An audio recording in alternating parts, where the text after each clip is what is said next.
Hi guys, Olive here. In today's video, I'm going to be wrapping up my reading for the month of November. As I'm sure you know by now, November was Nonfiction November, which is a month-long reading initiative that I have helped to host here on BookTube for the past 4 years now. It's an event aimed to get BookTube more excited about nonfiction since it does often get overshadowed by fiction on this platform. It's a ton of fun every year, not just to host, but also to be a participant, and I take it one step further every single year and give over my entire reading month to nonfiction. So in today's video, I would like to talk to you about the 9 different books that I read for Nonfiction November. I'm going to start off by discussing all those books that I have not previously discussed elsewhere on this channel or elsewhere on the internet, and then I will talk about those books that I have discussed elsewhere very briefly. The first book I read for Nonfiction November was Eager, The Surprising Secret Life of Beavers and Why They Matter by Ben Goldfarb. This was one of the books in my mysterious TBR graveyard that I discussed in my October TBR, or all of those books that I had put on previous month's TBRs that I never really got around to reading. I decided to resurrect this one from the graveyard this month, and I am so happy I did so. This is a lovely natural history book, all about the critically important North American aquatic species of rodent, the beaver. Beavers are what's known as a keystone species, or a species that is so vitally important to an ecosystem that if you remove them or even threaten them, the entire ecosystem will suffer. What makes beavers a keystone species is the fact that they construct dams. And when they do so, they literally change the face of the landscape because they're creating wetlands.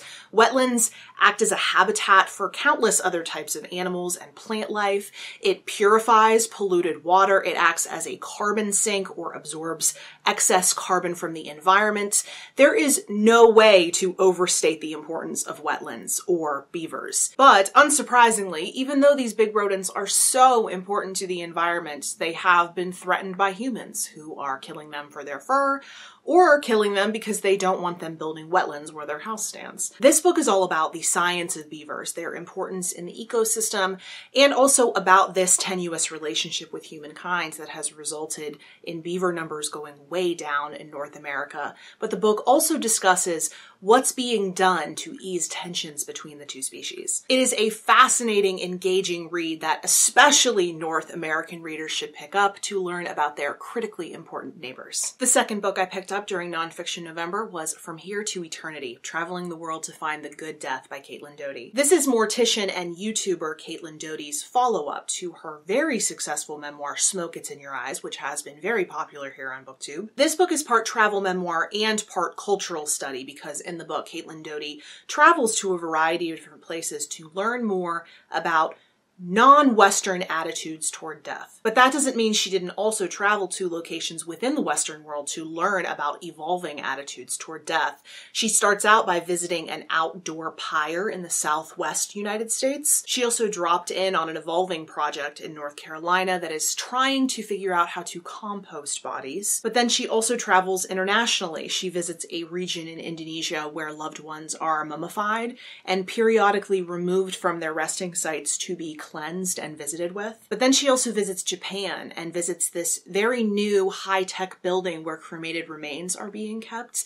You press a button and are able to retrieve the remains of your loved one. Though I would have loved for this book to be more expansive and for Caitlin Doughty to talk to us about even more cultures than she did in this book, I thought this book was terrific. I thought it was culturally sensitive and illuminating. It really makes you see how narrow our Western view of death really is. Our aversion to even discuss death has allowed the funeral industry to keep us in a chokehold, so much so that there are now these rigid laws in place protecting the funeral industry that can keep one from having their body placed to rest in the way that they would choose. I think both of Caitlin Doughty's books are extremely important. I have read them both this year now, and I am so glad that I did so.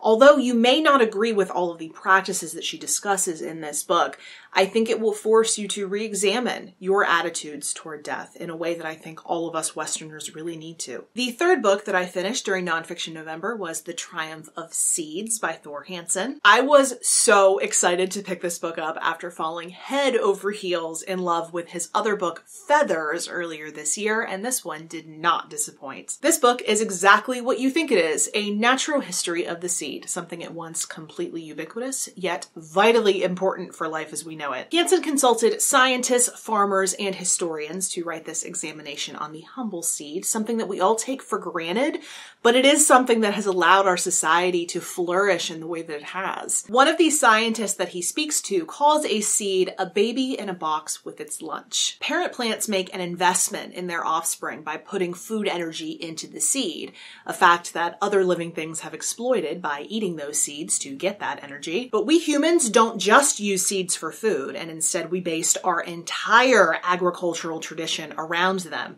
taking advantage of the fact that seeds remain dormant until under the right conditions to germinate. In the book, Hansen discusses how the seed first evolved, since everything had to at one point. He also discusses how a seed actually works, and he talks about how humanity could not have boomed without seeds. Not only is the subject matter of this book truly fascinating, to me anyway, but Thor Hansen has this fun, effortless style to his writing. He makes it really conversational, and he makes these really smart transitions that you don't even see coming. Like at one point in this book, he started talking about an Almond Joy candy bar. At first, you're wondering why he's discussing that, but then he takes you through the ingredients list and starts talking to you about how seeds played a part in nearly every one. It's so creative, and it turns a book that could very easily be something dull into something bursting with life. Thor Hansen is probably my favorite natural history writer right now. I think he is fantastic, and I am so happy to have discovered his books this year. A tiny little nonfiction book that I could not resist picking up toward the end of the month was Owl by William Service. This was a book on my 5-star nonfiction predictions video that I did toward the beginning of the month, and I'm very happy to say that that prediction turned out to be correct. This is the tale of how William Service and his family took in a baby screech owl that had fallen from its nest and was discovered by the family dog. The owl was not able to be returned to the wild. He would not have survived. So he lived with the family, who seemed to have experience in dealing with wildlife considering all the other animals that William Service discusses in this book. They called the little bird nothing more than Owl, and this is a highly comedic account of all of the curious things that Owl got up to in their home. This book is just too wonderful for words. Service has this really distinctive writing style that makes his observations about Owl even funnier. At one point in this book, the children of the household want to get a pet parakeet, something that is rather ill-advised considering there is an owl in the house, but they get the parakeet anyway, and once it is in the home, the owl wants to get at this bird something terrible. Owl knows about the bars of his prison, but his longing for that bird forces him to believe that one day the parakeets are going to give. He swoops to the side of the cage, clamps a grim array of talons around the wires, spreads his wings like Dracula's cape. Seen from over the parakeet's shoulder, Owl is death's dark angel. This book will make you laugh, it will make you smile, and it will certainly tug on your heartstrings, especially at the end of the book. It takes only a small investment of time to read since it is so short, but the payoff is enormous, just like that little bird's personality. Cannot recommend this book enough. The next book I finished during Nonfiction November was The Last Days of Stalin by Joshua Rubinstein. This is another one with a very self-explanatory cover. This book discusses the death of Stalin as well as the periods preceding and immediately following his death. Stalin died in 1953, and in the years preceding his death, the war and then post-war concerns had at least somewhat distracted him from his notoriously intense paranoia, but there was every reason to believe that it was ramping up again in the years just before his death. In fact, he was launching a campaign against Jews right before he suffered from the cerebral hemorrhage that eventually resulted in his death. Over my channel's history, a lot of people have come to me asking me for specific Russian history book recommendations. This is always difficult for me because a lot of my knowledge doesn't come from specific books. It comes from my college coursework, from studying abroad in Russia, and from reading a ton of different excerpts from a million different books during college. And B, I never know where to tell people to start with Russian history because it is so vast, but I can say with complete confidence that I think this would be a great place to start if you were interested in specifically Soviet history, because first of all, it zooms in on one period of time so that you're not overwhelmed. Steve Donahue, our nonfiction overlord here on BookTube, really highly recommends you do this, that you really focus on one event in history instead of getting a very superficial overview of an entire time period. This book will give you a taste for what the result of Stalinism was. You can feel in this book how terrified everyone around Stalin was of him. Like when he collapsed from this cerebral hemorrhage, he didn't emerge from his room at his normal time. The people who worked for him were terrified to go and check on him in case they upset him. He very well may have survived if anyone around him felt comfortable to go and check on him because he had collapsed and just laid there for God knows how long. But then you start to get a sense of what the Soviet Union started to look like after Stalin, because at first you feel this institutionalized loyalty to Stalin and his name, but then you start to feel things loosen up a little bit, by Soviet standards anyway. And then you start to get a hint of the thaw that followed Stalin's death. Throughout this entire book, you're getting bits and pieces of Soviet history that you could expand upon if you wanted to learn more. You could go back and read about Stalinism and his purges if that seemed interesting to you. You can find out why everyone was so terrified of him. You could decide to read more about the Gulag, since the Soviet prison camp system is definitely discussed in this book. You could read about his eventual successor, Nikita Khrushchev. You could even decide to read more about the death of Lenin, since Lenin's death and Stalin's death did bear some similarities. This was a really great, well-written book that I am happy to be able to recommend to everyone now. Moving on to the books that I have discussed in other places, either here on this channel or elsewhere on the internet. The first of those is In Search of the Canary Tree, the story of a scientist, a cypress, and a changing world by Lauren Oakes. This is one that I read an art copy of that was just released at the end of November. This is a memoir of Oakes' time spent studying the Alaskan yellow cedar tree as a part of her PhD program. These trees have huge cultural and economic value to the residents of Alaska, but were mysteriously dying where they stood. And once the usual culprits were eliminated, such as a fungus, a beetle, a virus, it was discovered that these trees are dying as a result of climate change. As global temperatures begin to go up, the snow that traditionally covers the ground throughout the entire winter in Alaska is starting to melt earlier and earlier in the season. And so these tree roots are normally insulated from the intense Alaskan cold by the snow. Think the igloo effect. But if the snow has melted earlier in the season and a cold snap happens, which it tends to do in Alaska, then these roots freeze to death. As part of her PhD program, Lauren Oakes set out to study the scale of this tree death as well as the impacts that it has on the residents of the region.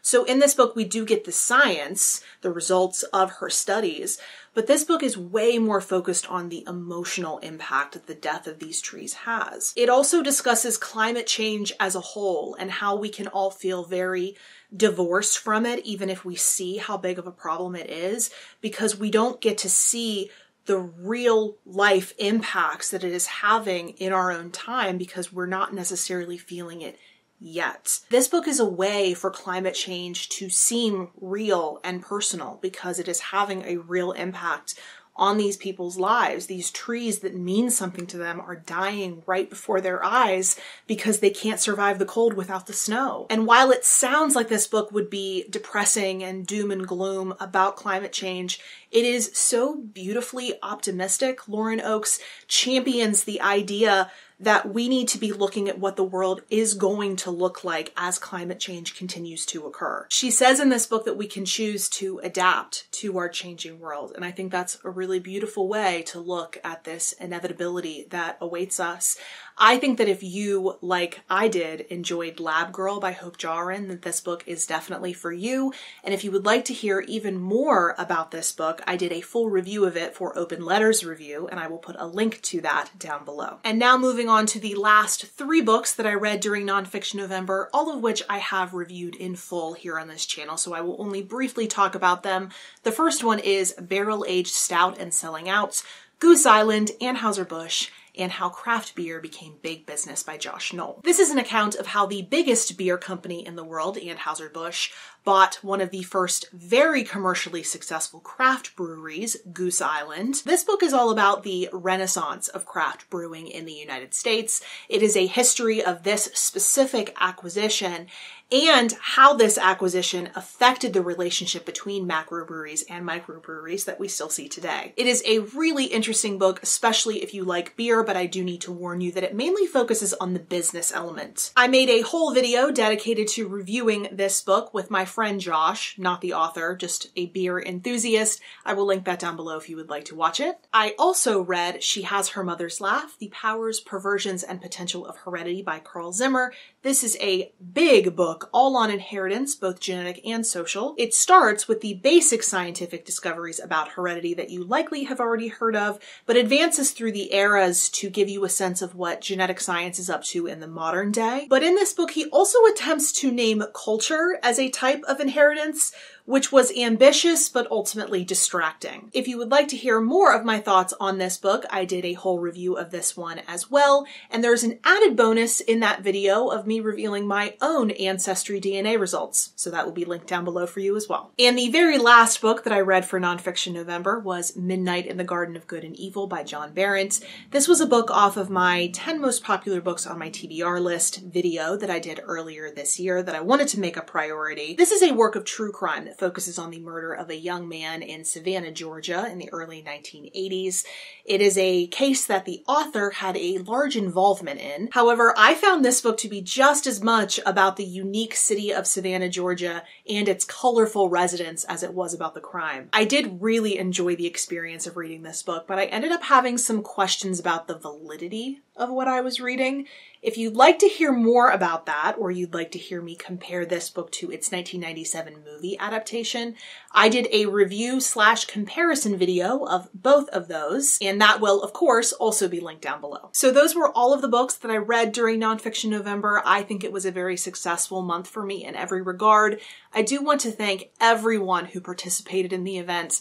I always enjoy it so much. It is so much fun for me, and I love seeing nonfiction being brought to the forefront, at least for a small period of time here on BookTube. I really hope that if you participated, you had a great time, and if you weren't able to join us this year, I hope you'll consider joining us next year. If you have any comments or questions about this video, including whether or not you've read any of the books that I discussed or are interested in reading them, you can put that in the comment section below. Or if you'd prefer to chat with me somewhere other than YouTube, I am on a variety of different places on social media.